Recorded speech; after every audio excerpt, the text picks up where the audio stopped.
I have to consider this, and I think this is the biggest fumble in football history. I mean, what Shannon Sharpe has done here, he was on the brink of auctioning himself off for $100 million. And now he's out at ESPN. His sponsors have mostly abandoned him on Nightcap. His reputation has been thrown into the toilet all over a 19 or 20-year-old OnlyFans model and whatever she has of him on tape. This is incredible. We haven't seen a fumble like this. Shannon Sharpe's at the goal line. He's inside the 5-yard line, about to cross the end zone and collect $100 million. I'm the savviest of mics in this. I am Savvy Mike TV. And well, if you did not know, I am here to inform you that Shannon Sharpe has been fired from ESPN. Yes, he has been fired. They let him go. You know, before he took the break he took after the whole shit had happened with the lawsuit, he had said he'd be back for the football season. Oh, I'm looking forward to coming back for the football season, just taking a break to let all this shit blow over. And while that sounded nice at the moment, unfortunately, the way this played out, it didn't really go in Shannon Sharpe's favor.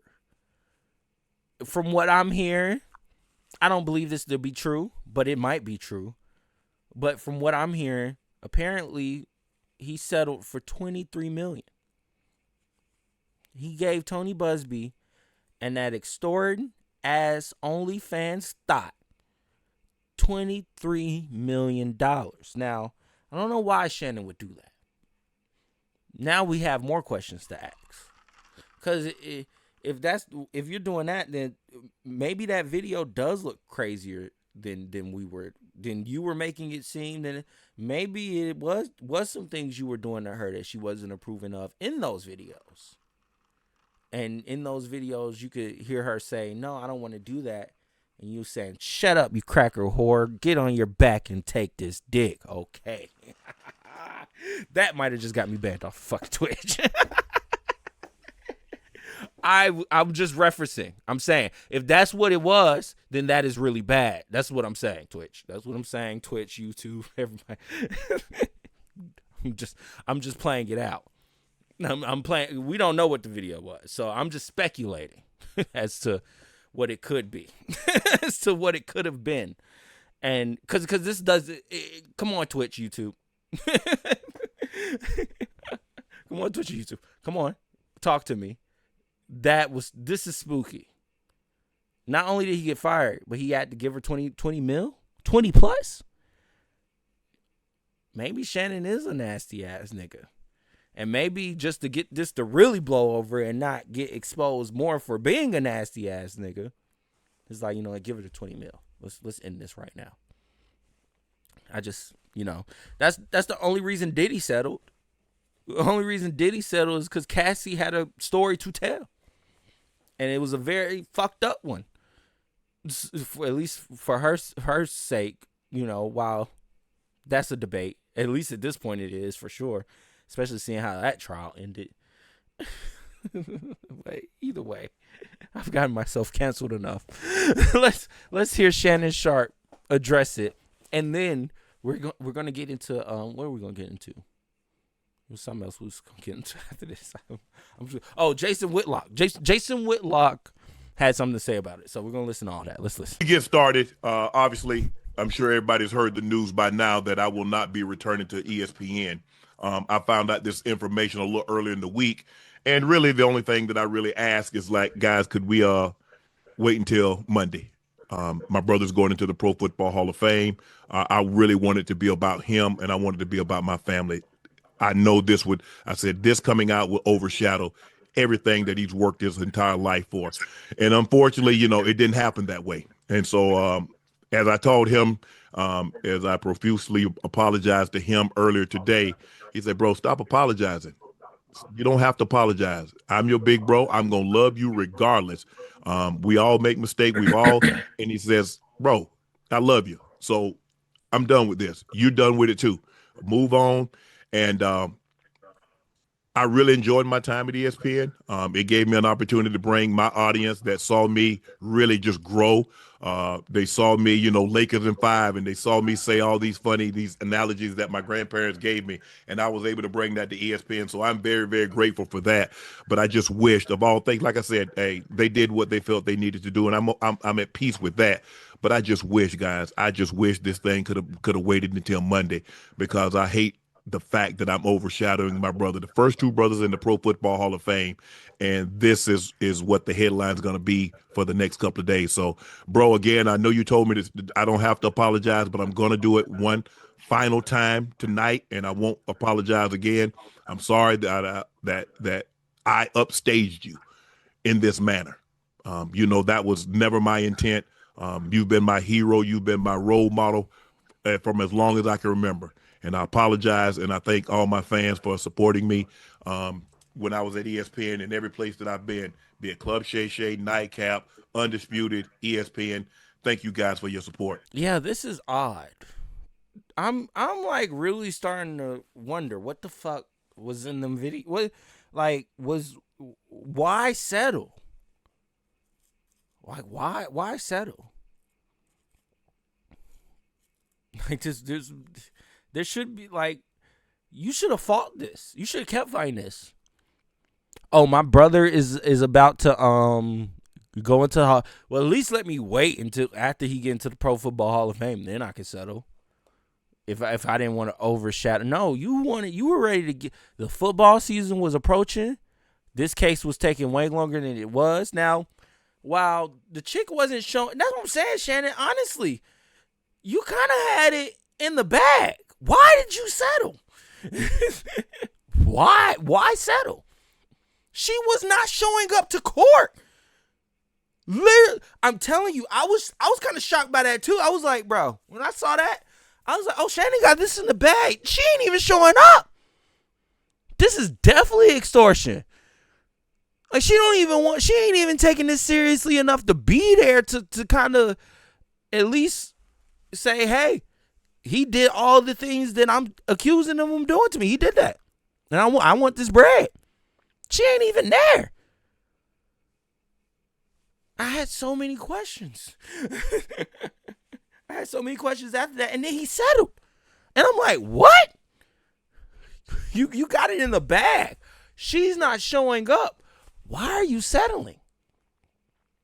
So that's what led me to think, oh, it couldn't have been, he probably gave her $1 million, $2 million. It couldn't have been 20. It couldn't have been 25. It couldn't have been none of that. But we're hearing from sources, credible sources, that no, 20. They saying 23 exact. That's how much they got. And now I just sit here and then he gets fired really fired, because that was the thing. If you really are innocent and this was just some, toxic shit, tumultuous, but see, this is some weird ass shit, bro. Because Tony Busby comes out in a statement and goes, it was a consensual, tumultuous. What the fuck? Why did he settle for $20 million? I need some answers. Let's see if Jason Whitlock got the answers. Probably no, but let's see. I have to consider this, and I think this is the biggest fumble in football history. I mean, what Shannon Sharpe has done here, he was on the brink of auctioning himself off for $100 million. And now he's out at ESPN. His sponsors have mostly abandoned him on Nightcap. His reputation has been thrown into the toilet all over a 19 or 20-year-old OnlyFans model and whatever she has of him on tape. This is incredible. We haven't seen a fumble like this. Shannon Sharpe's at the goal line. He's inside the 5-yard line, about to cross the end zone and collect $100 million. He's just, in Monopoly, he's got one of them cards that you pull that says advance to go, or, takes you all the way around the board and you hit the jackpot. $100 million. And instead of running that ball through the end zone and collecting that $100 million, a 20-year-old OnlyFans model has taken Shannon Sharpe down. What a fumble. If Keith Jackson were here, whoa, Nelly, fumble! That's what just happened to Shannon Sharpe. His reputation's in the toilet. Advertisers are running away from him. ESPN, by firing him, has just further destroyed his reputation and made it harder for advertisers to support he and Ocho Cinco. He's allegedly had to cut this woman a $20+ million check to make her go away. Are you kidding me? This is the greatest fumble in football history. You're on the brink of collecting $100 million, and instead you're pledging or cutting a check to pay a 20-year-old, 21-year-old OnlyFans model enough money that she announces she's retiring in her 20s. Greatest fumble in football history. We've put together a top 10 list of football fumbles. Where's my list? Here's my list. I've got Shannon Sharpe, number 1 overall, with the OnlyFans fumble. It will never be forgotten. Never be forgotten. I got number 2, Ernest Biner, 1987 AFC Championship game. If you remember, some people get confused. The 1986 AFC Championship was John Elway and the drive against Cleveland. They're going to avenge in 1987 in a great game. I think it was 38-31. And Cleveland's driving in to tie the game back up. And Ernest Biner fumbles. I think it was Webster Slaughter that didn't do his assignment and allowed the defensive back to come in and hit Ernest Biner unexpectedly. And anyway, it cost Marty Schottenheimer a Super Bowl appearance 2 years in a row. Unbelievable. Unbelievable.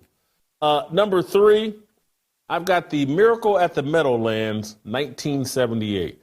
I don't know if a lot of you remember this, but even young people heard of it. Joe Pisarcik, Giants quarterback, I believe, fumbles the ball. They're icing the game. It's the whole victory formation came about because of Joe Pisarcik fumbling the ball, Herm Edwards picking up the fumble in the final seconds and running into the end zone. It's the greatest play in Herm Edwards history. The Miracle at the Meadowlands, 1978. I've got number 4 on the list, Tom Brady. You guys remember the Tuck rule, the Oakland Raiders, or I think it was the Oakland Raiders. It was the Raiders. Anyway, they sack Tom Brady, and somehow they come up with the Tuck rule, and it's not a fumble, and he's in the who knows? But that fumble, unbelievable. Number 5, there's 2 Leon Lett fumbles. There's a Thanksgiving Day fumble he was involved in. But I go with the 1993 Super Bowl. Leon Lett is against the Buffalo Bills, Dallas Cowboys defensive line. He's running into the end zone, and he's showboating, and Don Beebe comes up behind him and strips him of the football, kind of like Shannon Sharpe. All right, Mr. Whitlock, we get the point. And I agree with you. This was a huge fumble. Because he should have fought this, especially if it was that much money on the table. These negotiations were happening. And now, shit gets weird. I'm about to get into it with Gilbert Arenas. But he even kind of alluded to the fact that, hey, I was at the negotiation table with my sponsors, the people that I'm working with. And I'm hitting them over the head like, I need that. and all of a sudden I get arrested. It's like, so do you think these companies are carrying it out, like kind of like, look, we don't need you, but we can't literally fire you and just tell the people, hey, we didn't need them, because then they'll be like, well, you're stupid, and then revolt and then not want to watch, and then we can't do all of that. But what we can do is destroy the fucker's reputation. We can destroy their whole reputation. Fuck them up. Have them out here looking crazy as hell. That's what we can do, and that's what they're probably doing. I don't know. Look, trust me. If I ever, went and worked at Disney, ESPN, and I was on the come up, I was about to hit them over the head, and they fucking found a way to cancel me. Oh, I'd be. Look, you wouldn't hear the end of it. So you got the right one. I don't know. I really don't. Maybe not. Or maybe Shannon should have smartened up and not been messing with. I wouldn't even, I'm not even upset that she's an OnlyFans model. But the fact that this is the type of woman he was going for is a problem. At least at his age. Like, come on, Shannon. Find you a suitable, fine woman. Grown ass woman. What you want all them sticks for? That's a stick. That's a stick that people find pretty because she's half naked on Instagram. What do you want that? What do you want that for? Trust me, if she was fully clothed, nobody would care. No one would care. What do you want that for? Anyways, let me know what y'all think in the comments below. Does this look spooky? Is Shannon Sharpe a nasty ass nigga? Can we assume that now? Let me know. I am Savvy Mike, and this is I Am Savvy Mike TV.